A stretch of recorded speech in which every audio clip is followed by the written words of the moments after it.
করা হয়েছে ইলমে দ্বীনের গুরুত্ব ও ফজিলত। আমরা যে এখানে এসেছি, আমরা এসেছি দ্বীনি ইলম হাসিল করার জন্য। ওয়াজ মাহফিলের অন্যতম উদ্দেশ্য হচ্ছে মানুষকে দ্বীনের ফাজাইল এবং মাসাইলের ইলম শিক্ষা দেওয়া। এজন্য আমরা এখানে শিক্ষার নিয়তে বসবো, আমলের নিয়তে বসবো। যদি শিক্ষার নিয়তে বসি, আমলের নিয়তে বসি, তাহলে ইলমে দ্বীন শিক্ষা করার যে সমস্ত ফজিলত আছে, এই ফজিলতগুলো অর্জন করা আমাদের পক্ষে সম্ভব হবে। হাদিসের মধ্যে আছে, রাসূল করিম সাল্লাল্লাহু আলাইহি ওয়াসাল্লাম ইরশাদ ফরমান, মান সালাকা তরিকান ইয়ালতামিসু ফীহি ইলমান সাহালাল্লাহু লাহু বিহি তরিকান ইলাল জান্নাহ। যে ব্যক্তি ইলম অর্জনের জন্য রাস্তা দিয়ে চলবে, কিছু দূর পথ অতিক্রম করবে, এক জায়গা থেকে আরেক জায়গায় যাবে ইলম অর্জন করার জন্য, এর উসিলায় আল্লাহ তাআলা তার জন্য জান্নাতের রাস্তা সহজ করে দিবেন। আমরা এখানে আজকে এসেছি, আগামীকাল আসবো ইনশাআল্লাহ। এই নিয়তে আসবো যাতে এই মাহফিলে উলামায়ে কেরাম যে সমস্ত ফাজাইল এবং মাসাইল আলোচনা করেন, এগুলো আমরা শিখবো এবং এই অনুযায়ী আমরা আমল করবো ইনশাআল্লাহ। আর আল্লাহর কাছে দোয়া করবো এর উসিলায় আল্লাহ তাআলা যেন আমাদের জান্নাতের রাস্তা সহজ করে দেন। সবাই বলি আমিন। মুহতারাম হাজরিন, আমি আপনাদের সামনে পবিত্র কালামে পাকের সূরা মুজাদালার 11 নম্বর আয়াতের শেষের অংশ তিলাওয়াত করেছি। এই অংশটা আমার আলোচ্য বিষয়ের সাথে সামঞ্জস্যপূর্ণ। আল্লাহ তাআলা ইরশাদ ফরমান, ইয়ারফাইল্লাহুল্লাযীনা আমানু মিনকুম ওয়াল্লাযীনা উতুল ইলমা দারাজাত। তোমাদের মধ্য থেকে যারা ঈমান এনেছে এবং বিশেষভাবে তাদের মধ্য থেকে যাদেরকে আল্লাহ তাআলা ইলম দিয়েছেন, তাদের মর্যাদা আল্লাহ তাআলা উন্নত করেছেন। অন্যান্য সমস্ত মানুষের চেয়ে তাদের মর্যাদা আল্লাহর কাছে বেশি। ইলমে দ্বীনের গুরুত্ব এবং তাৎপর্যের আলোচনা আমরা কয়েক ভাগে বিভক্ত করব ইনশাআল্লাহ। প্রথমে আমরা আলোচনা করব ইলমে দ্বীনের তাৎপর্য সম্পর্কে। ইলমে দ্বীন কাকে বলে? মানুষ যে ইলম বা জ্ঞান অর্জন করে, এটাকে তিন ভাগে বিভক্ত করা যায়। একটা নাম হচ্ছে ইলমে ওয়াহবি, আর একটা নাম হচ্ছে ইলমে কসবি, আর একটা হচ্ছে ইলমে ওয়াহি। ইলমে ওয়াহবি হচ্ছে মানুষ জন্মগতভাবে তার মধ্যে আল্লাহ তাআলা বেশ কিছু যোগ্যতা দেয়। জন্মগতভাবেই মানুষ বেশ কিছু জিনিস জানে, কোন শিক্ষকের কাছে যেতে হয় না, কোন স্কুল বা মাদ্রাসায় পড়তে হয় না, কোন মানুষের কাছে বসতে হয় না, এমনিতেই এগুলা তার জানা যায়। আল্লাহ তাআলা সৃষ্টিগতভাবে তাকে এগুলা দান করেন। একটা বাচ্চার জন্মের পর থেকে সে মায়ের দুধ কিভাবে খেতে হয় এটা সে জানে। কেউ তাকে শিক্ষা দেয় না, কার কাছ থেকে সে শিখে না, কোন স্কুল বা মাদ্রাসায় ভর্তি হয় না। অটোমেটিকলি এই শিক্ষাটা তার জন্মের পর থেকেই এই শিক্ষা তার মধ্যে চলে আসে। ক্ষুধা পেলে কান্না করা অথবা খুশিতে হাসা, এগুলা মানুষের জন্মগতভাবে আল্লাহ তাআলা এই শিক্ষা এবং যোগ্যতা তার মধ্যে আল্লাহ সৃষ্টি করেন। এগুলা নাম হচ্ছে ইলমে ওয়াহবি।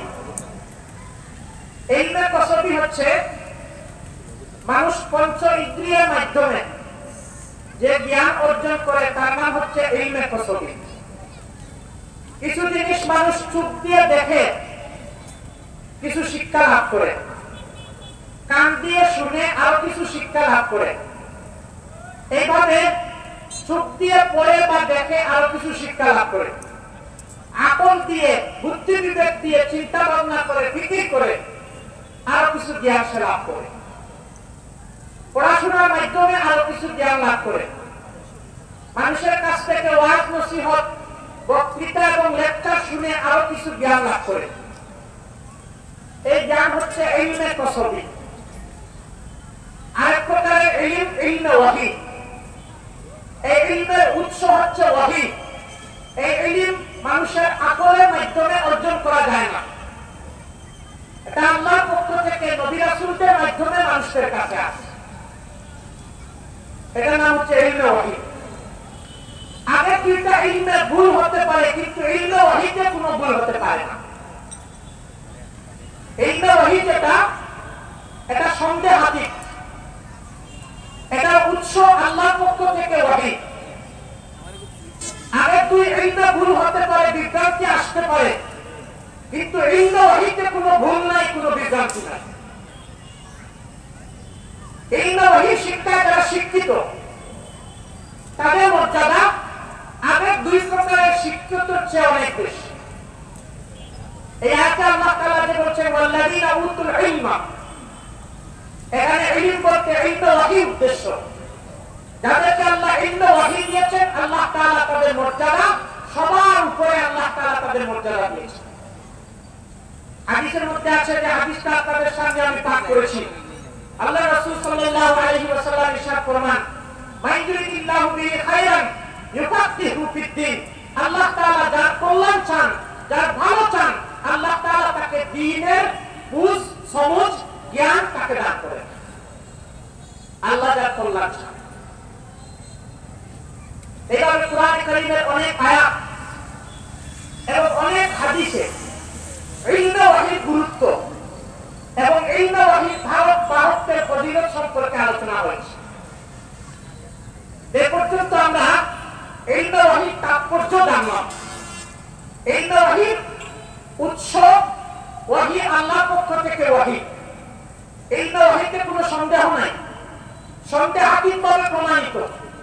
ইলমে ওয়াহিতে কোনো ভুল নাই, নির্ভুলভাবে এটা সাবিত এবং প্রমাণিত। ইলমে ওয়াহিতে আমাদের প্রতি যে আদেশ নিষেধ দেওয়া হয়, এটা মানা আমাদের জন্য জরুরি।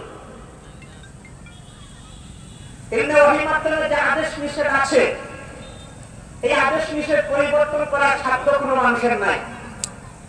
কিন্তু দুনিয়াবি ইলমের মাধ্যমে আজকে একটা সিদ্ধান্ত হয়, আগামীকাল এই সিদ্ধান্ত পরিবর্তন হয়। এক বিজ্ঞানী একটা হয় সারাতে, আরেক বিজ্ঞানী এটা পরিবর্তন করে। ইলমে ওয়াহির মাধ্যমে যে সিদ্ধান্ত হয়, এই সিদ্ধান্তের মধ্যে কোনো পরিবর্তন আসতে পারে না। মুহতারাম হাজিরিন, এখন এই ইলমে ওয়াহির গুরুত্ব আমরা সবাই জানি। যারা স্কুল কলেজে ভর্তি হয়, এরা কিছু শেখার জন্য ভর্তি হয় এবং স্কুল কলেজের একটা নির্দিষ্ট সিলেবাস থাকে। এই সিলেবাস পরিপূর্ণভাবে পড়লে মানুষ নির্দিষ্ট কিছু বিষয়ে জ্ঞান লাভ করতে পারে। আর কুরআন হাদিসের শিক্ষা যারা লাভ করে, এরাও পরিপূর্ণ শিক্ষা লাভ করার পরে নির্দিষ্ট কিছু বিষয়ে তাদের মধ্যে ইলম হাসিল হয়। এখন কোন ইলমের গুরুত্ব কত বেশি? যে ইলমের মধ্যে 4টা বিষয় থাকবে, এই ইলম মানুষের জন্য গুরুত্বপূর্ণ এবং কার্যকরী। 1 নম্বর বিষয় হচ্ছে যে ইলম মানুষকে শিখায় সে কে, তার পরিচয় কি। যে ইলম মানুষকে শিখায় তাকে কে সৃষ্টি করেছেন, যে ইলম মানুষকে শিখায় তাকে কেন সৃষ্টি করা হয়েছে, যে ইলম মানুষকে শিখায় তার গন্তব্য কোথায়, এই ইলম হচ্ছে মানুষের জন্য কার্যকরী এবং গুরুত্বপূর্ণ ইলম।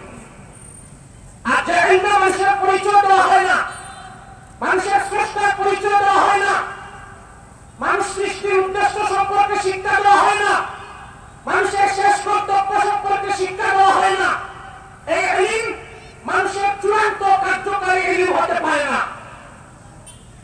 এখন আমরা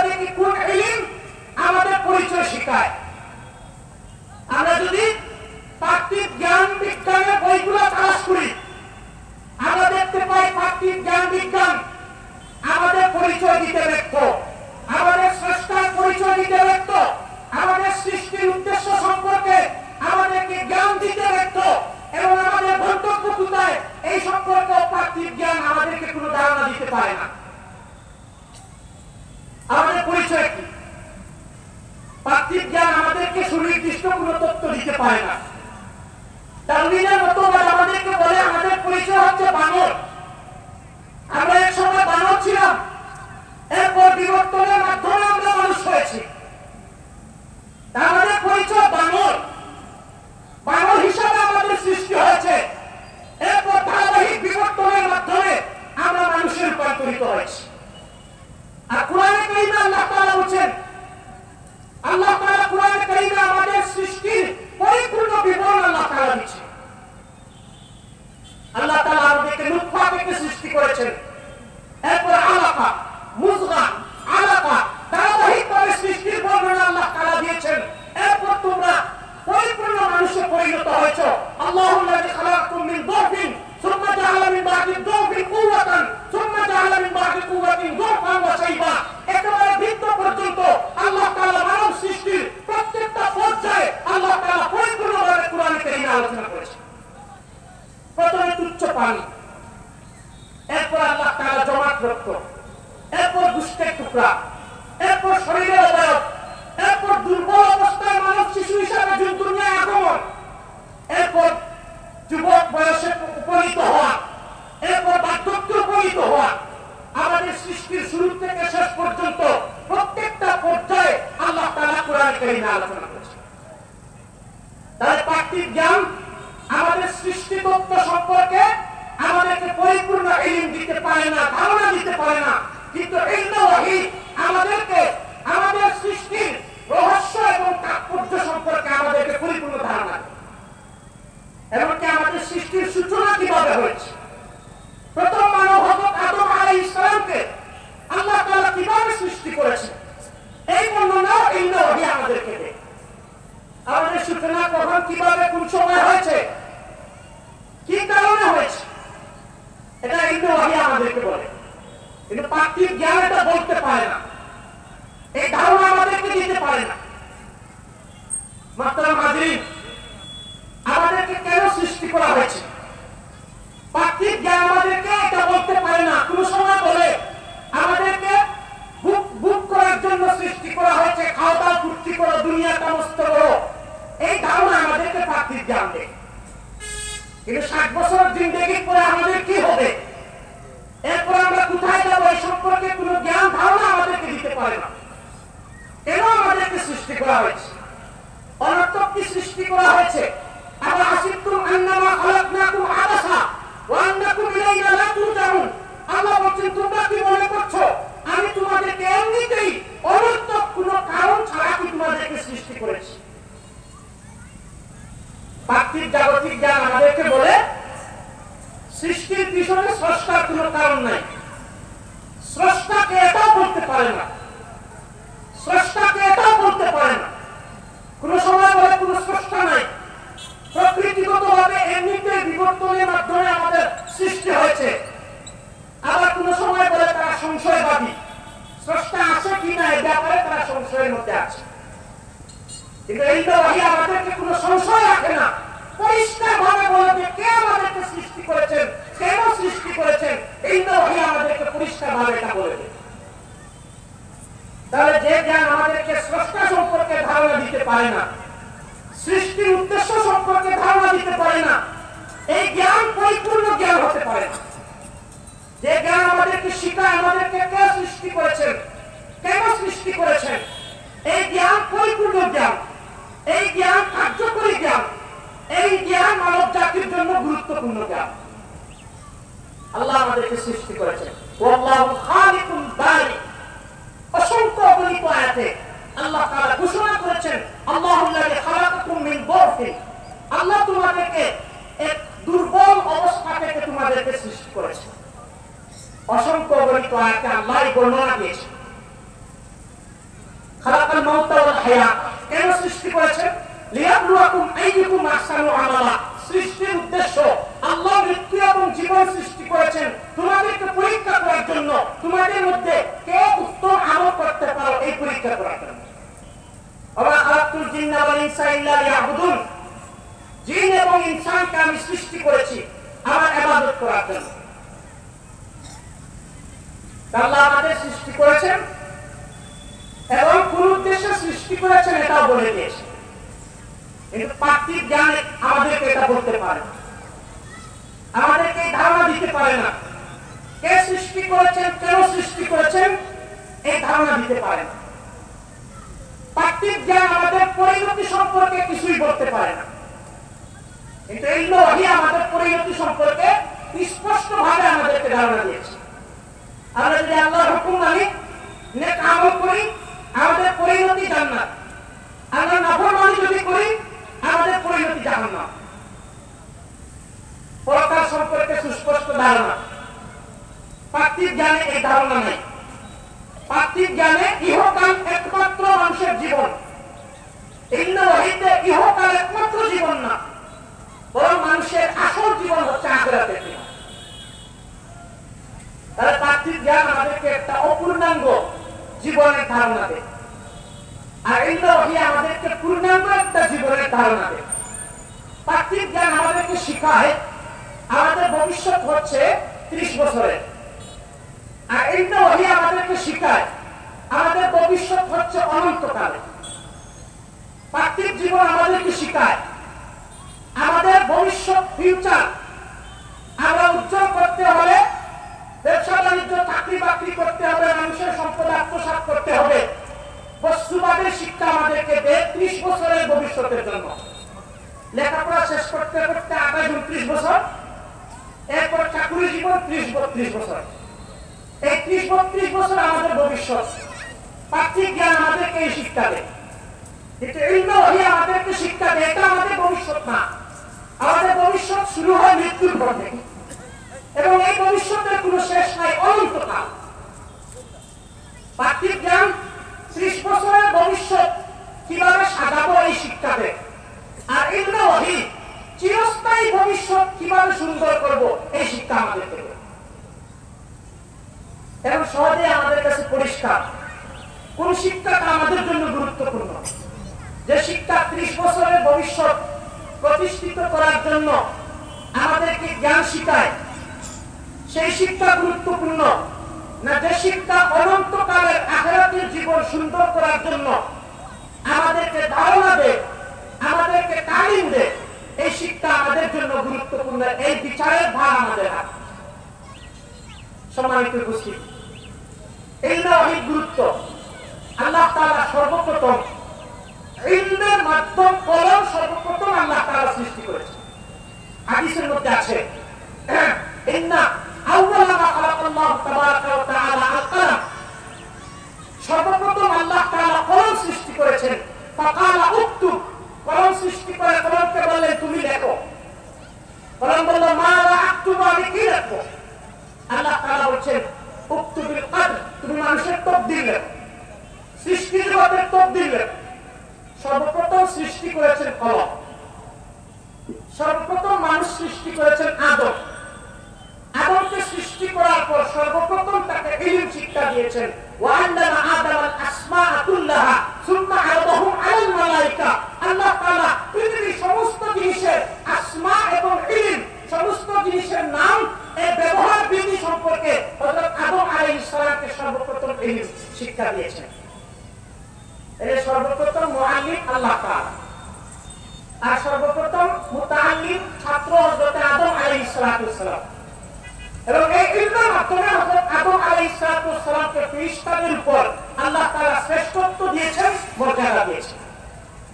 পরীক্ষা করেছেন ফেরেশতাদের। এই পরীক্ষায় তারা হযরত আদম আলাইহিস সালামের শ্রেষ্ঠত্বের কাছে তারা পরাজিত হয়েছে। আদম আলাইহিস সালামের শ্রেষ্ঠত্ব প্রমাণিত হয়েছে ইলমের মাধ্যমে। আল্লাহ তাআলা কোরআনে কারীম নাযিল করেছেন। সর্বপ্রথম ইলমের আলোচনা করছেন প্রথমে ইকরা বিসমি রাব্বিকাল্লাযী খালাক খালাকাল ইনসানা মিন আলাক ইকরা ওয়া রাব্বুকাল আকরাম আল্লাযী আল্লামা বিল কলম আল্লামাল ইনসানা মা লাম ইয়ালাম। 5টা আয়াতের মধ্যে 3 আয়াতে ইলমের আলোচনা। প্রথমে ইকরা, পড়ো। প্রথমে পড়ার কথা বলেছে। এরপর আল্লাহ তাআলা বলেন আল্লামাল ইনসানা মা লাম ইয়ালাম ইকরা বিসমি রাব্বিকাল্লাযী খালাক খালাকাল ইনসানা মিন আলাক। আবার বলেন ইকরা ওয়া রাব্বুকাল আকরাম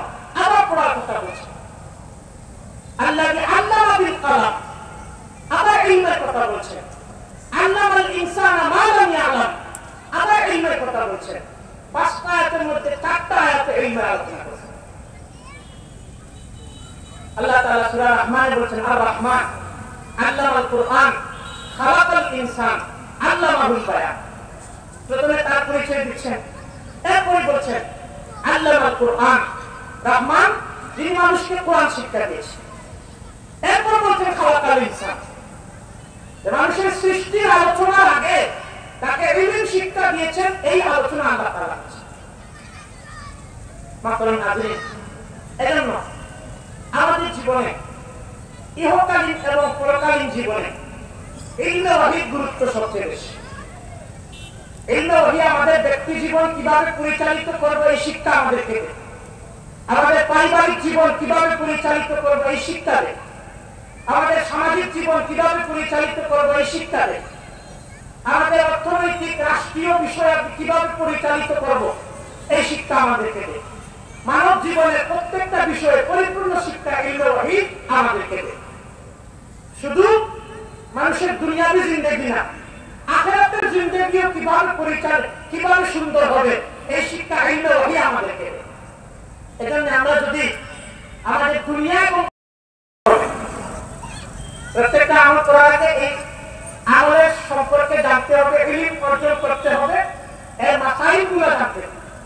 কোরআন কারীমের এক আয়াতে আল্লাহ তাআলা বলেন, কুল হাল নাবিয়ুকুম বিল আখসারিনা আমালা আল্লাযীনা দাল্লা সা'য়ুহুম ফিল হায়াতিদ দুনিয়া ওয়া হুম ইয়াহসাবুনা আন্নাহুম ইয়াহসিনুনা সুনআ। হে রাসূল কারীম সাল্লাল্লাহু আলাইহি ওয়াসাল্লাম, আপনি সাহাবায়ে কেরামকে বলেন, আমি কি তোমাদেরকে এমন মানুষদের সংবাদ দিব যারা আমল করে ক্ষতিগ্রস্ত হবে, আমল করবে এই আমল কোনো কাজে আসবে না, আমল করার পরেও তারা ক্ষতিগ্রস্ত হবে। আল্লাযীনা দাল্লা সা'য়ুহুম ফিল হায়াতিদ দুনিয়া, দুনিয়াতে তাদের সমস্ত চেষ্টা কোশিশ বেকার হয়ে যাবে, সঠিক পদ্ধতিতে তারা চেষ্টা করবে না, আমল করবে না। ওয়া ইয়াহসাবুনা আন্নাহুম ইয়াহসিনুনা সুনআ, তারা মনে করবে খুব ভালো কাজ করছে, খুব আমল করছে, খুব নেক আমল করছে, খুব ইবাদত বন্দেগী করছে, কিন্তু এই ইবাদত বন্দেগী সঠিকভাবে তারা করছে না। আমল আল্লাহর কাছে কবুল হতে হলে প্রথম শর্ত হচ্ছে আকীদা শুদ্ধ হতে হবে, 2 নম্বর শর্ত হচ্ছে আমলের তরিকা শুদ্ধ হতে হবে, 3 নম্বর শর্ত হচ্ছে নিয়ত শুদ্ধ হতে হবে। এবং ইলম যদি না থাকে আমলের তরিকা আমরা জানতে পারবো না।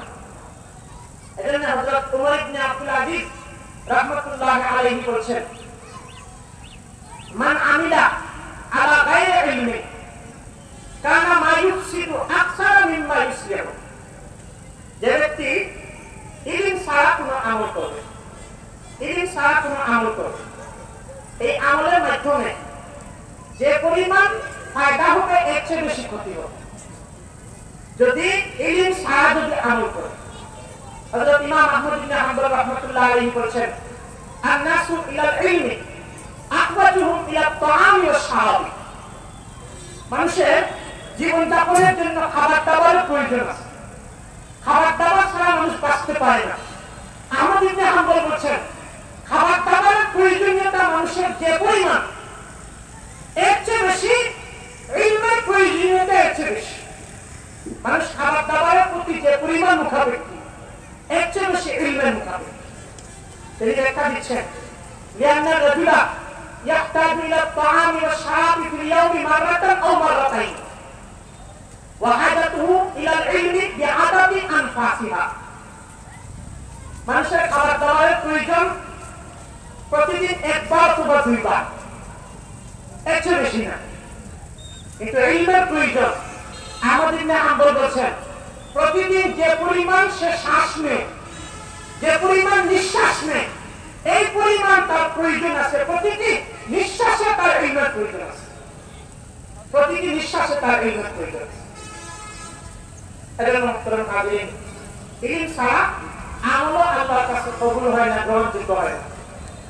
এবং ইলম ছাড়া আমরা যদি ইলম অর্জন না করি, আখিরাতের নাজাতের আমরা পথ আমরা লাভ করতে পারবো। ওয়াহি ইলম এবং দ্বীনি ইলম হাসিল না করবে। এজন্য রাসূল করিম সাল্লাল্লাহু আলাইহি ওয়াসাল্লাম দ্বীনি ইলমের ফজিলত সম্পর্কে অনেক হাদিস বলেছেন। যেমন একটা হাদিস আলাইহি সাল্লাম বলেছেন যে লা হাসাদা ইল্লা ফি ইসমাইন। আমরা সবাই জানি হিংসা করা একটা হারাম কবিরা গুনাহ, কিন্তু আল্লাহ রাসূল বলেছেন দুইটা জিনিসে হিংসা করা জায়েজ। দুইজন ব্যক্তির ক্ষেত্রে হিংসা করা জায়েজ। রাজুলুন আতাহুল্লাহু মালান, এক ব্যক্তি আল্লাহ তাআলা তাকে মাল দিয়েছেন, আল্লাহ তাআলা তাকে সম্পদ দিয়েছেন, এরপর আল্লাহ তাআলা এই সম্পদ আল্লাহর রাস্তায় খরচ করার তৌফিক আল্লাহ তাকে দিয়েছেন। এই ব্যক্তির ব্যাপারে হাসাদ জায়েজ। আপনি চিন্তা করবেন তাকে আল্লাহ যে সম্পদ দিয়েছেন, যদি আমাকে এই সম্পদ দিতেন আমিও আল্লাহর রাস্তায় এই সম্পদ খরচ করতাম, এটা জায়েজ। ওয়ারাজুলুন আতাহুল্লাহু ইলমান, আরেক ব্যক্তি যাকে আল্লাহ তাআলা ইলম দিয়েছেন, আল্লাহ তাআলা যাকে ইলম দিয়েছেন, ফাহুয়া ইয়াকযি বিহি ওয়া ইউআল্লিমু, সে এই ইলমের দ্বারা ফয়সালা করে এবং মানুষকে এই ইলম শিক্ষা দেয়, ওই ব্যক্তির ক্ষেত্রে হিংসা করা, হাসাদ করা জায়েজ।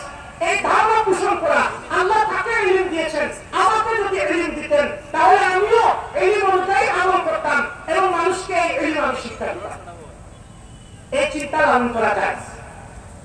আরেকটা হাদিসের মধ্যে আল্লাহ রাসূল সাল্লাল্লাহু আলাইহি ওয়াসাল্লাম আরেকটা হাদিসের মধ্যে বলছেন মান সালাকা ইলমান, মান সালাকা তরিকান ইয়ালতামিসু ফীহি ইলমান সাহালাল্লাহু লাহু বিহি তরিকান ইলাল জান্নাহ। একটু আগে যে হাদিসটা আমি আপনাদের সামনে পড়েছি, যে ব্যক্তি ইলম অর্জন করার জন্য রাস্তা দিয়ে চলবে, কিছু রাস্তা অতিক্রম করবে, আল্লাহ তাআলা এর উসিলা তার জন্য জান্নাতের রাস্তাকে সহজ করে দেবেন। আরেকটা হাদিসের মধ্যে আল্লাহ রাসূল সাল্লাল্লাহু আলাইহি ওয়াসাল্লাম বলেছেন ইদা মাতা ইবনু আদম, মানব সন্তান যখন মারা যায়, ইনকাতা আনহু আমালুহু ইল্লা মিন সালাসা, মারা যাওয়ার পরে তার আমলের সমস্ত দরজা বন্ধ হয়ে যায়, আর সে আমল করতে পারে না, নামাজ পড়তে পারে না, রোজা রাখতে পারে না, হজ করতে পারে না, যাকাত দিতে পারে না, কোরআন কারীমের তিলাওয়াত করতে পারে না, জিকির আজকার করতে পারে না, আমলের সমস্ত দরজা বন্ধ হয়ে যায়। ইল্লা মিন সালাসা, নতুন করে কোনো আমল তার আমলনামায় লিখা হয় না, কিন্তু তিনটা আমল এমন আছে মারা যাওয়ার পরেও এই আমলের দরজা খোলা থাকে, তার আমলনামায় এর সওয়াব আল্লাহ তাআলা এর সওয়াব লিখতে থাকেন।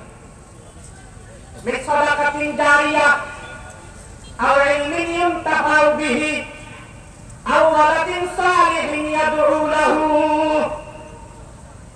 এক নম্বর হচ্ছে সদকা জারিয়া, সে দুনিয়াতে থাকা অবস্থায় এমন সদকা করে গেছে যে সদকার ফায়দা মানুষ এখনো ভোগ করছে। যেমন মারা যাওয়ার আগে একটা মসজিদ নির্মাণ করেছে, এই মসজিদে মানুষ এখনো নামাজ পড়ছে। মারা যাওয়ার আগে একটা মাদ্রাসা নির্মাণ করেছে, এই মাদ্রাসা এখনো দ্বীনের ইলম শিক্ষা দেওয়া হচ্ছে। মারা যাওয়ার আগে একটা রাস্তা বানিয়ে দিয়েছে, রাস্তা দিয়ে মানুষ চলাচল করছে।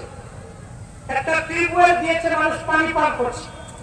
একটা গাছ লাগিয়েছে, মানুষ ফল খাচ্ছে, মানুষ ছায়া পাচ্ছে। যতদিন পর্যন্ত মানুষ তার এই ভালো কাজ, তার এই সদকার ফায়দা ভোগ করবে আল্লাহ তাআলা, ততদিন পর্যন্ত তার আমলনামায় এর সওয়াব আল্লাহ তাআলা লিখতে থাকবে। একটা। দুই নাম্বার ইলমিন ইউনতাফাউ বিহি, মারা যাওয়ার আগে এমন ইলম রেখে গেছে যে ইলম দ্বারা মানুষ উপকৃত হচ্ছে। একটা কিতাব রেখে গেছে, এই কিতাবে ইলম দ্বারা মানুষ উপকৃত হচ্ছে। কিছু মানুষ কিছু আলেম তৈরি করে গেছে, এই আলেমের মাধ্যমে মানুষ ইলম পাচ্ছে। কিছু মানুষকে টাকা পয়সা দিয়ে আলেম বানিয়েছে, হাফেজ বানিয়েছে, নবী খাইয়েছে, ইলমের খিদমত করেছে, এই ইলমের মাধ্যমে মানুষ উপকৃত হচ্ছে। আল্লাহ তাআলা মারা যাওয়ার পরেও এর সওয়াব তার আমলনামায় দিবেন। এবং আলেম উলামা যারা আছেন, ইলমের খিদমতে যারা আছেন, মাদ্রাসায় পড়াচ্ছেন, হয়তো বেতন কম, সুযোগ সুবিধা নাই, পেনশন নাই, বাড়ি গাড়ি নাই, 3 মাস 4 মাস 6 মাস পর্যন্ত বেতন বাকি থাকে।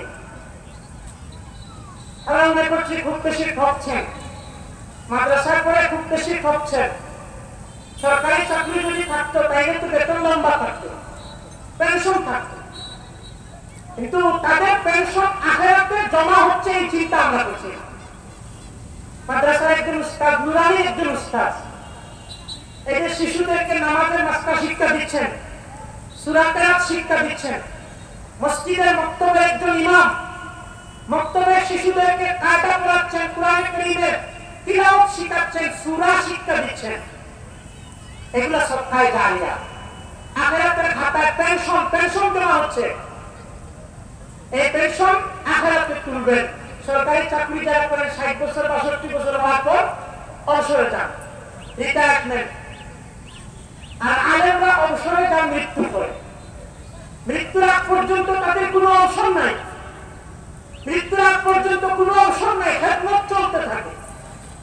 চলাফেরা করতে পারেন না অসুস্থ মানুষ, এরপরেও হাদিসের সবক দেন, এরপরেও মসজিদে নামাজ পড়ান, মক্তবে শিশুদেরকে পড়ান, কোনো পেনশন নাই।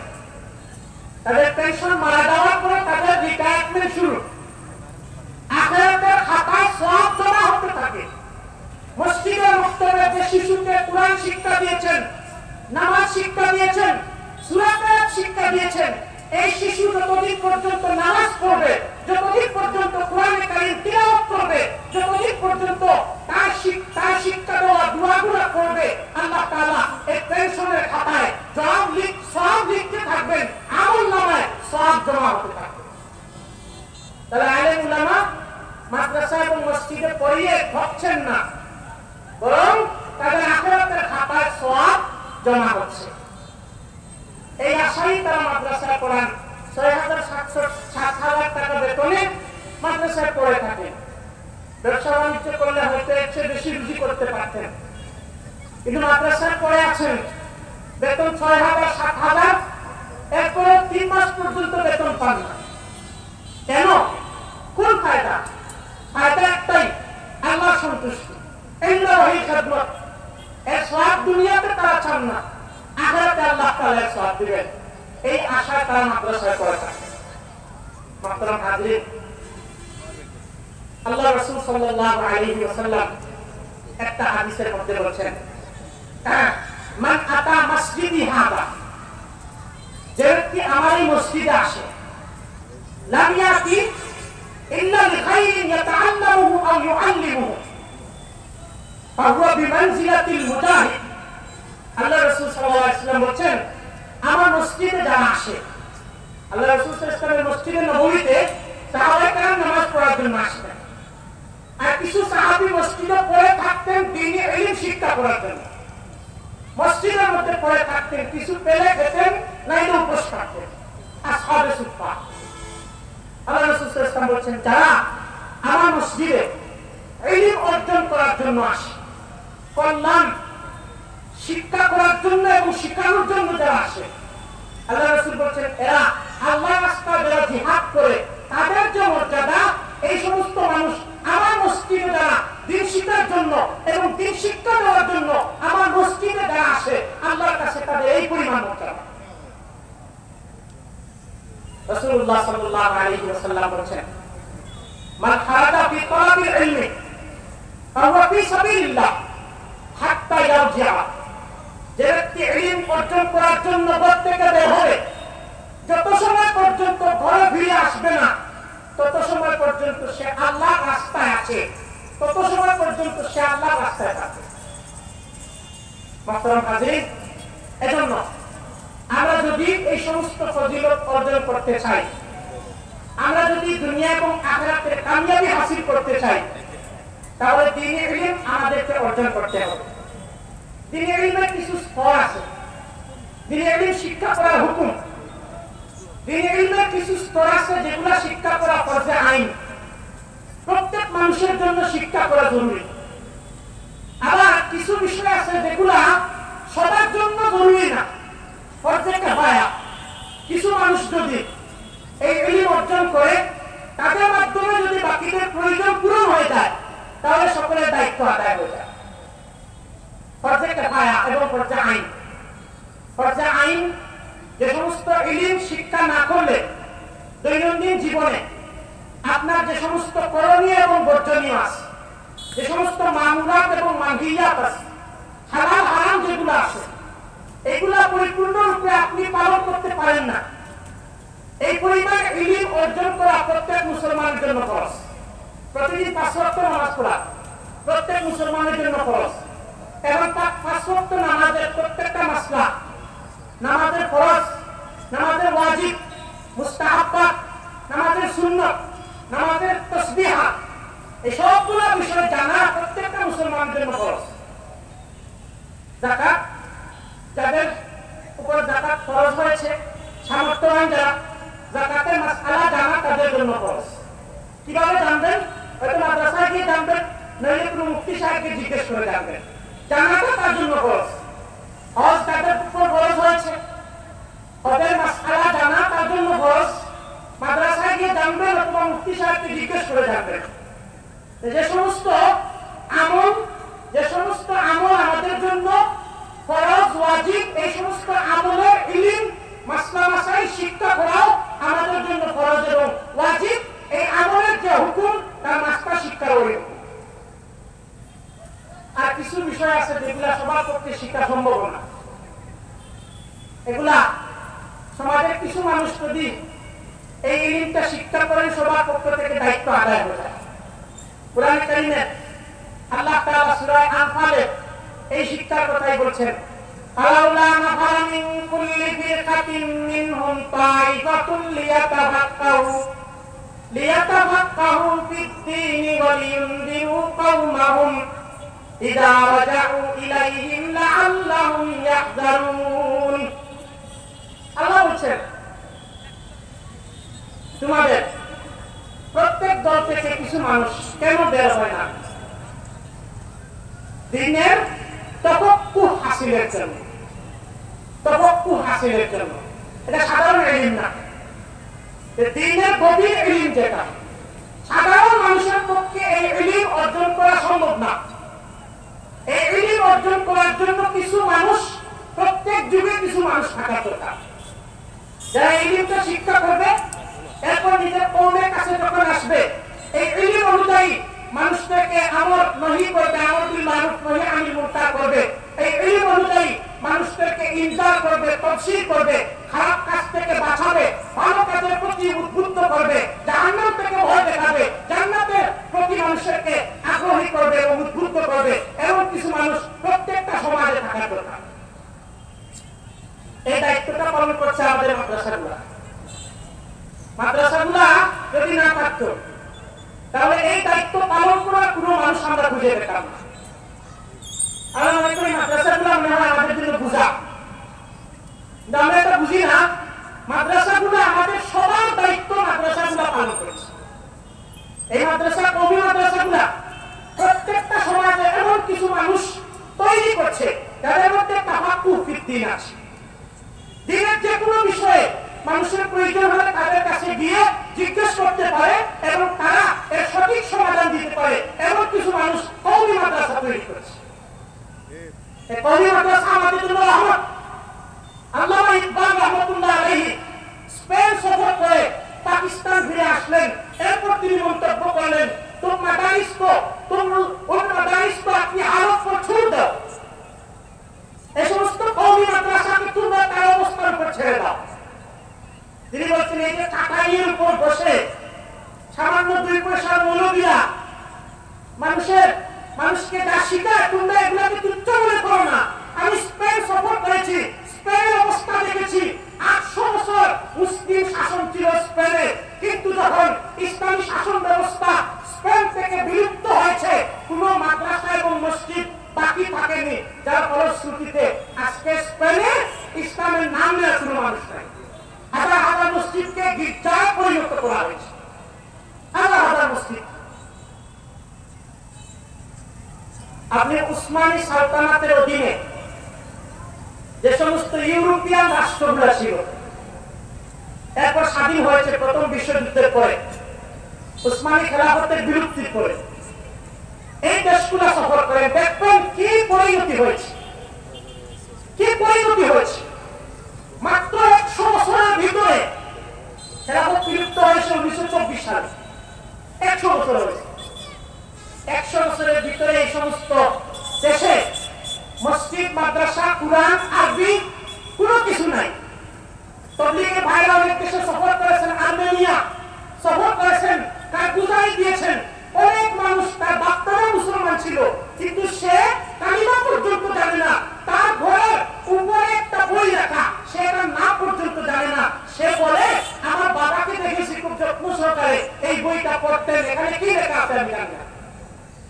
এটা কোরআনে কারীম। আর্মেনিয়ার অনেক মসজিদে শুকর রাখা হয়, শুকরের ঘর বানিয়েছে, শুকরের খোয়ার বানিয়েছে অনেক মসজিদ। কেন হয়েছে এটা? ভারত উপমহাদেশে ব্রিটিশরা 200 বছর শাসন করেছে, 200 বছর, এবং তারা এই উপমহাদেশের মুসলমানদের মুসলমানিত্ব মিটিয়ে দেওয়ার জন্য সব রকমের চেষ্টা করেছে। হাজার হাজার মাদ্রাসা বন্ধ করেছে। শুধুমাত্র দিল্লিতে 80,000 মাদ্রাসা ছিল, সব বন্ধ করেছে।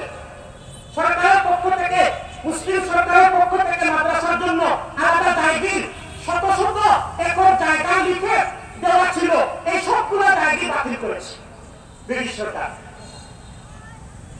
এরপর এই উপমহাদেশের মুসলমানের কাছ থেকে ইসলামকে ছিনিয়ে নিতে পারে। এই উপমহাদেশের মুসলমানরা তাদের ইসলাম, তাদের ঈমান আঁকড়ে ধরেছে। এখনো পর্যন্ত আলহামদুলিল্লাহ এই উপমহাদেশের মানুষ ইসলামকে সবচেয়ে বেশি ভালোবাসে। এই পরিমাণ ইসলাম চর্চা করে, যেটা খুব আরব রাষ্ট্রের অনেক জায়গায় আপনি পাবেন না। সাহাবায়ে কেরামের যে ইসলাম, রাসূল কারীম সাল্লাল্লাহু আলাইহি ওয়াসাল্লামের জামানায় যে ইসলাম, এই ইসলামের যে রুহানিয়ত, এই রুহানিয়ত উপমহাদেশের দিকে আছে এই সমস্ত কওমি মাদ্রাসার উসিলায়। এই সমস্ত কওমি মাদ্রাসার উসিলায় এখনো আমাদের একেবারে গ্রাম পর্যায়ের অজপরাগায়ের মানুষ কালিমা জানে, শুদ্ধভাবে সূরা জানে, কোরআন তিলাওয়াত করতে পারে। এটা এই সমস্ত মাদ্রাসার উসিলায় হয়েছে। যদি এই মাদ্রাসাগুলো না থাকতো, আল্লাহ না করবে, এই মাদ্রাসাগুলো যদি না থাকতো, আমাদের অবস্থাও স্পেনের মতো হতো, আমাদের অবস্থাও আর্মেনিয়ার মতো হতো। যে সমস্ত উলামায়ে কেরাম, আমাদের আকাবিরা এই সমস্ত মাদ্রাসা প্রতিষ্ঠা করেছেন, আমরা তাদের জন্য দোয়া করি, আল্লাহ তাআলা যেন তাদেরকে উত্তম প্রতিদান আল্লাহ তাআলা যেন তাদেরকে দান করেন। এবং এই সমস্ত হাজার হাজার মসজিদ, মক্তব, মাদ্রাসায় যে সমস্ত ইলমের চর্চা হয়, এর সওয়াব আল্লাহ তাআলা যেন তাদের আমলনামায় আল্লাহ তাআলা যেন যুক্ত করেন। আমরা সবাই বলি আমিন। মুহতারাম হাজিরিন, এজন্য আমরা দ্বীনি ইলম শিক্ষা করব। আমরা আমাদের সন্তান সন্ততিদেরকে প্রয়োজনীয় দ্বীনি ইলম আমরা শিক্ষা দেব। যদি প্রয়োজনীয় দ্বীনি ইলম শিক্ষা না দেই, কিয়ামতের দিন আল্লাহর কাছে আমরা জবাবদিহিতা করতে হবে। সন্তান সন্ততি আল্লাহ আমাদেরকে দিয়েছেন, পাশাপাশি দায়িত্ব দিয়েছেন। দায়িত্ব কি? কু আনফুসাকুম ওয়া আহলিকুম নারা। আল্লাহ আমাদেরকে বলেছেন, তোমরা জাহান্নাম থেকে বাঁচো, তোমাদের পরিবার পরিজনকে জাহান্নাম থেকে বাঁচাও। আমার অধীনে আমার পরিবারের সদস্য যারা আছেন তাদেরকে জাহান্নামের আগুন থেকে বাঁচানোর ব্যবস্থা করা, তা আমার দায়িত্ব। এবং আমি যদি আমার বাচ্চাকে, আমার সন্তানকে দ্বীন শিক্ষা না দিই, দ্বীন তারবিয়ত যদি না দিই, তাহলে কিয়ামতের দিন আল্লাহর কাছে জবাব দেওয়া লাগবে। এই সন্তান কিয়ামতের দিন আল্লাহর কাছে আমার বিরুদ্ধে কিয়ামতের দিন বিচার দিবে। আমি যদি তাকে বিভ্রান্ত করি, গুমরাহ বানাই। হাদিসের মধ্যে আছে, কুল্লু মাউলুদিন ইউলাদু আলাল ফিতরা ফাতাওয়াহু ইউআবিদানিহি আও ইউনাসসিরানিহি আও ইউমাজ্জিসানিহি। আল্লাহ রাসূল বলেন, প্রত্যেকটা সন্তান, প্রত্যেকটা শিশু জন্মের সময় ইসলাম গ্রহণের যোগ্যতা নিয়ে জন্মগ্রহণ করে। ইসলাম কবুলের, আল্লাহর আদেশ নিষেধ মানার সালাহিয়ত এবং যোগ্যতা তার মধ্যে থাকে।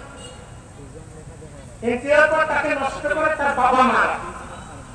বাবা মা তাকে ইহুদি বানায়, তাকে নাসারা বানায়, তাকে মজুসি বানায়। বাবা মা যে শিক্ষা দেয় সে শিক্ষায় শিক্ষিত হবে। বাবা মা যদি কোরআন শিখায়, কোরআনের শিক্ষায় শিক্ষিত হবে। বাবা মা যদি গান শিখায়, তাহলে সে গায়ক হবে। ইলম যদি শিখায়, আলিম হবে। কোরআন যদি মুখস্থ করায়, হাফিজ হবে।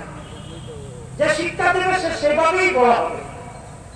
এজন্য মুহতারাম হাজিরিন, আল্লাহ তাআলা আমাদেরকে সন্তান দিয়েছেন, পাশাপাশি আমাদেরকে দায়িত্ব দিয়েছেন। আমরা এই সন্তানদেরকে দ্বীনি শিক্ষায় শিক্ষিত করতে হবে এবং দ্বীনের উপর চলার, আল্লাহর হুকুম আহকাম মানার অভ্যাস তার মধ্যে গড়ে তুলতে হবে। অভ্যাস গড়ে তোলা, এটা হাদিসের মধ্যে রাসূল কারীম সাল্লাল্লাহু আলাইহি ওয়াসাল্লাম বলেছেন যে তোমাদের সন্তানদের বয়স যখন 7 বছর হবে, মুরু আওলাদাকুম বিসসালাহ ওয়া হুম আবনাউ সাবঈ সিনিন, তোমাদের সন্তানাদি যখন বয়স 7 বছর হবে তাদেরকে নামাজের আদেশ দাও, তখন থেকে নামাজের অভ্যাস তাদের মধ্যে গড়ে তোলো। অদ্রিবুহুম আলাইহা ও মাবনাউ আশারি সিনিন, আর যখন 10 বছর বয়স হবে তখন প্রয়োজনে তাদেরকে শাসন করো। নামাজ যদি না পড়ে তাদেরকে শাসন করো, তখন তা এখনো বালিগি হয়নি, 10 বছর বয়স বালিগ হওয়ার আগ থেকেই আল্লাহ রাসূল বলছেন আদেশ দাও, শাসন করো। বালিগ হওয়ার আগ থেকেই নামাজের অভ্যাস তাদের মধ্যে গড়ে তোলো। তাহলে ইলম শিক্ষা দেওয়া এবং দ্বীনের উপর চলার অভ্যাস তাদের মধ্যে গড়ে তোলা, সৃষ্টি করা, এটা প্রত্যেক মা বাবা এবং অভিভাবকের দায়িত্ব। আমি প্রথমে ইলম শিখবো, যে পরিমাণ ইলম আল্লাহ হুকুম আহকাম মানতে হলে যে পরিমাণ ইলম অর্জন করা দরকার, এই পরিমাণ ইলম আমি অর্জন করব। আর আমার সন্তান সন্ততি যারা, তাদেরকেও প্রয়োজনীয় ইলম আমি শিক্ষা দেব। নামাজের মাসলা মাসাইল, আকীদা এবং প্রয়োজনীয় সূরা, কিরাত, দোয়া, এগুলো আমি আমার সন্তানদেরকে শিক্ষা দেব। আমরা চিন্তা করি আমাদের সন্তানদেরকে শিক্ষিত করার জন্য এবং প্রতিষ্ঠিত করার জন্য। আমরা এই চিন্তায় সারা জীবন, আমাদের সারা জীবনের অর্জিত টাকা পয়সা তাদের পিছনে আমরা খরচ করি, সন্তানদেরকে শিক্ষিত করার জন্য, তার ভবিষ্যৎকে উজ্জ্বল করার জন্য। কয়দিনের ভবিষ্যৎ? হয়তো 30 বছর বা 40 বছর অথবা 50 বছরের ভবিষ্যৎ। তার এই ভবিষ্যতের জন্য আমি আমার জীবনের সব অর্জিত সম্পদ আমি ব্যয় করি। প্রাইভেট স্কুলে থেকে ভর্তি করাই, মাসে 5,000 10,000 টাকা বেতন দিই, 3-4 জন প্রাইভেট টিউটর আমি রাখি। এরপরে আমার চিন্তায় ঘুম নাই। একদিন যদি স্কুলে না যায় পেরেশান হয়ে যায়, একদিন যদি পড়তে না বসে পেরেশান হয়ে যায়। কি জন্য? তার ভবিষ্যৎ সুন্দর হবে। তার ভবিষ্যৎ কয়দিনের? 30 বছর বা 40 বছর। সে চাকরি পাওয়ার পর 30 বা 40 বছর, এই তো। কিন্তু তার আখিরাতের ভবিষ্যৎ যেটা, যে ভবিষ্যৎ অনন্তকালের, এই ভবিষ্যতের জন্য আমি কোনো চিন্তা করি না, কোনো টাকা পয়সা খরচ করি না, পেরেশান হই না। মসজিদের বক্তব্য আস্তে আস্তে বিলুপ্ত হয়ে যাচ্ছে, এ ব্যাপারে আমাদের কোনো চিন্তা নেই। মসজিদের দায়িত্বশীল যারা, জিম্মাদার যারা, এদেরও কোনো চিন্তা নেই। আমরা যারা আলেমরা আছি, মসজিদের ইমাম মুয়াজ্জিন, এদের মধ্যে কোনো পেরেশানি নেই। অভিভাবক যারা, তাদের মধ্যে কোনো চিন্তা নেই। সকালে আমাদের ছেলেদেরকে ঘুম থেকে তুলে আমাদের মায়েরা একসময় মসজিদের মক্তবে পাঠাতেন। একদিন না গেলে খুব বেশি চিন্তিত হতেন, শাসন করতেন। এখন আমরা এদের করে কোনো চিন্তাই করি, মক্তবে যাচ্ছে কিনা, কোরআন শিখছে কিনা, সূরা কিরাত পায় কিনা, শুদ্ধ করে সূরা পায় কিনা, নামাজ পড়তে পারে কিনা, মাসলাগুলো জানে কিনা, ওযু করতে পারে কিনা, ওযুর ফরজ জানে কিনা, গোসলের ফরজ জানে কিনা, এই ব্যাপারে একটা দিন আমি জিজ্ঞেস করি, একটা দিন চিন্তা করি না যে আমার ছেলে সন্তান এগুলা জানে কিনা, আমি চিন্তাও করি না, কিছু শিখাই না। আমি ছেলেকে যা দিব ফিডব্যাক তো তাই আসবে, কিছু শিখালাম না। আল্লাহ রাসূল কোরআন কিছু শিখালাম না। তাহলে মৃত্যুর পরে এই ছেলে আমাকে কিভাবে স্মরণ করবে? ছেলে তো আমার জন্য দোয়া করবে না, দোয়া সে পারবেই না। ওয়ালাদে সালিহ যদি রেখে দেয়, নেক সন্তান যদি রেখে দেয়, এই সন্তান যদি আমার জন্য দোয়া করে, নেক আমল করে, আমার জন্য ইসালে সওয়াব করে, এই নেক সন্তান আমার জন্য সদকায়ে জারিয়া হবে। এখন আমি একটা সন্তান দেখে গেলাম, সে নিজে দোয়া করতে পারে না।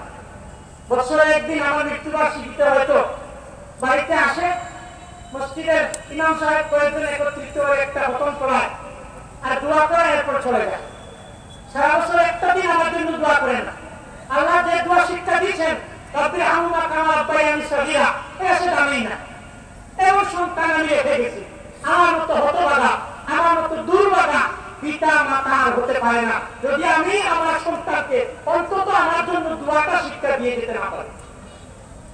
মাহতারাম হাজির, এজন্য আমি আলোচনা খুব বেশি লম্বা করছি না। হুজুর আলোচনা করবেন, গুরুত্বপূর্ণ আলোচনা। প্রতি বছর আপনারা হুজুরের কাছ থেকে ইসরায়েল তফসিরে আমরা গুরুত্বপূর্ণ মাসলা মাসাইল আমরা শিখি এবং অনেকেই আমরা আগ্রহ নিয়ে আসি জরুরি মাসলা মাসাইল আলোচনা করেন, যেগুলো আমাদের দৈনন্দিন জীবনে খুবই দরকার।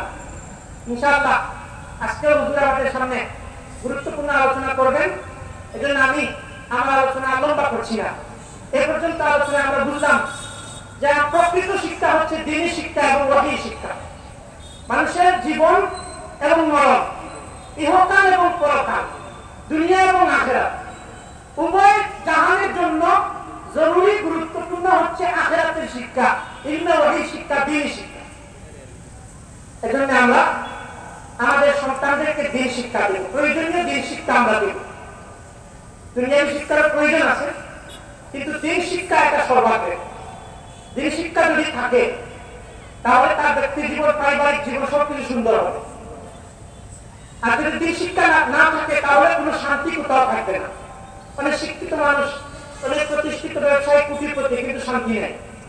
কেন শান্তি নেই? দ্বীন নাই, দ্বীনের চর্চা নাই, দ্বীনের প্র্যাকটিস নাই, দ্বীন শিক্ষা নাই।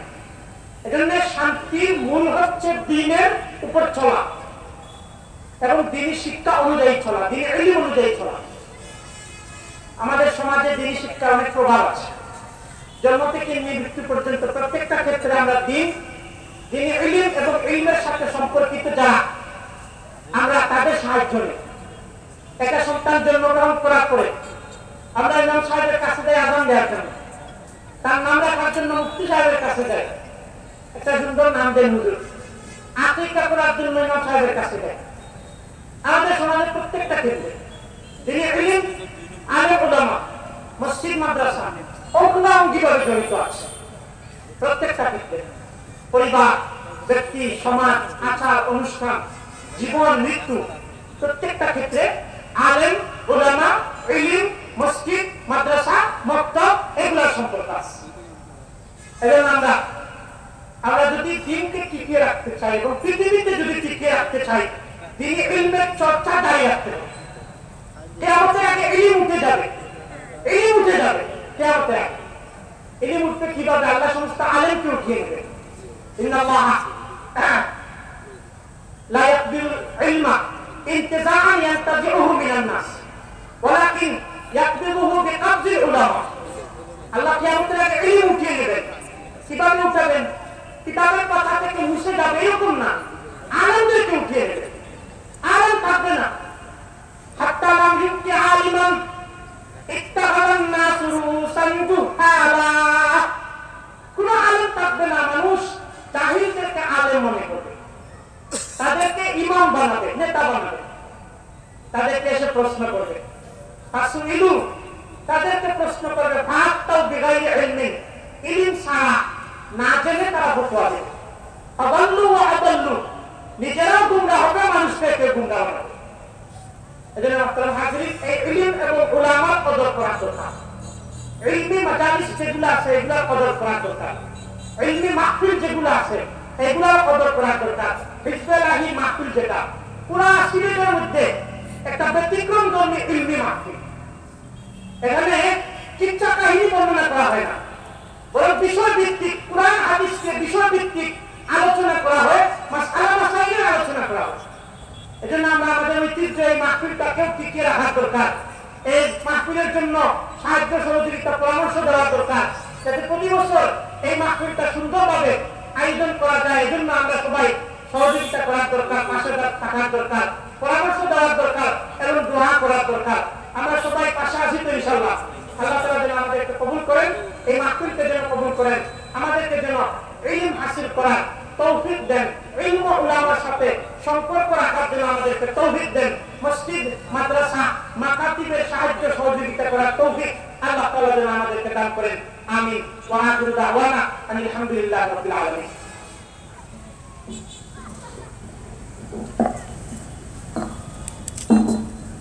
সম্মানিত উপস্থিতি, এ পর্যায়ে দর্শন শাখা সম্পর্কিত গুরুত্বপূর্ণ মাসলা মাসাইল আলোচনা করবেন হিজবে আলাহি বিয়ানীবাজারের মুহতারাম সভাপতি জামিয়া মাদানিয়া আঙ্গুরা মোহাম্মদপুরের সুনামধন্য শাইখুল হাদিস ও প্রধান মুফতি হযরতুল আল্লাম হযরত মাওলানা মুফতি মুজিবুর রহমান সাহেব হাফিজাহুল্লাহ হযরতকে ওনার গুরুত্বপূর্ণ মাসলা মাসাইল আলোচনা করার জন্য হিজবে ইলাহি বিয়ানীবাজারের পক্ষ থেকে সবিনয় অনুরোধ করছি।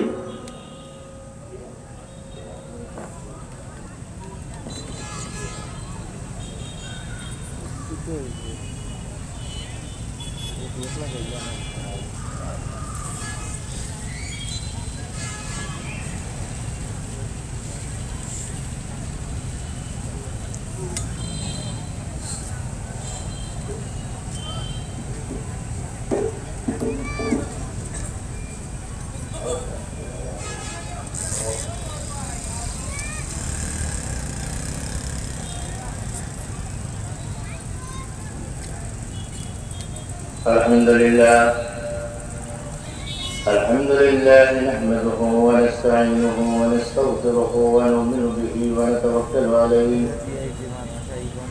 ونعوذ بالله من شرور أنفسنا ومن سيئات أعمالنا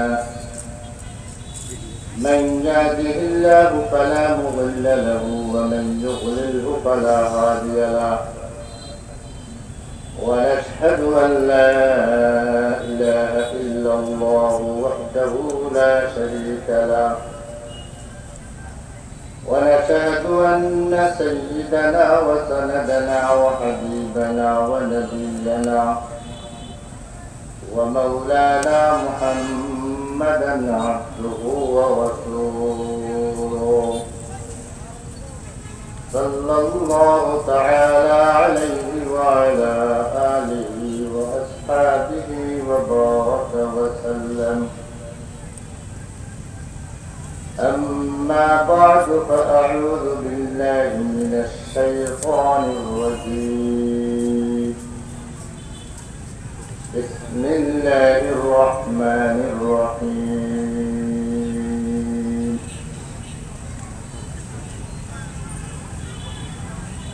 ربي زدني علما.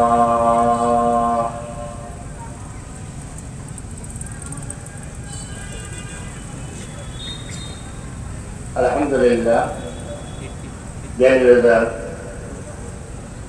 ঐতিহ্যবাহী হিজবে ইলাহি বিয়ানীবাজারের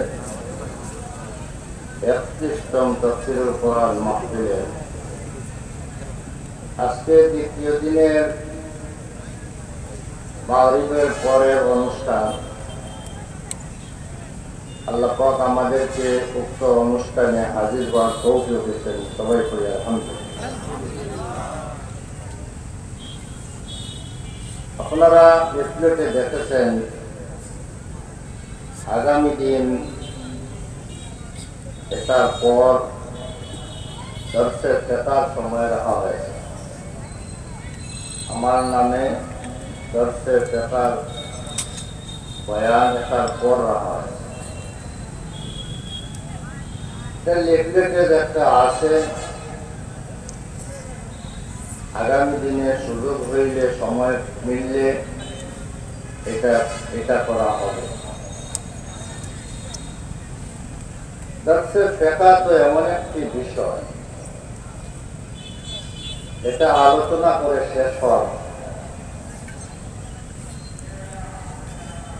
এই জন্য আজকের এই এটার জমাতের আগ পর্যন্ত এই সময়টুকুও আমার দর্শের ফেকার আলোচনার মধ্যেই যদি এটাকে থাকিয়ে দেয় তাহলে আমি মনে করি এটা ভালো হবে। কি মনে করেন আপনারা? ওয়াজ তো অনেক শুনছেন, শুনবেন। দর্শের ফেকা এটা একটি ভিন্ন সাবজেক্ট। সবার জন্য সবাইকে এই আলোচনা দেওয়াও যায় না, সবাই এই আলোচনা করতেও পারে। এই জন্য আমরা মাগরিবের সময়ে, মাগরিবের পরে যে অতিথি ছিলেন উনি ব্রাহ্মণবাড়িয়া, আপনারা লিফলেটে দেখছেন, উনি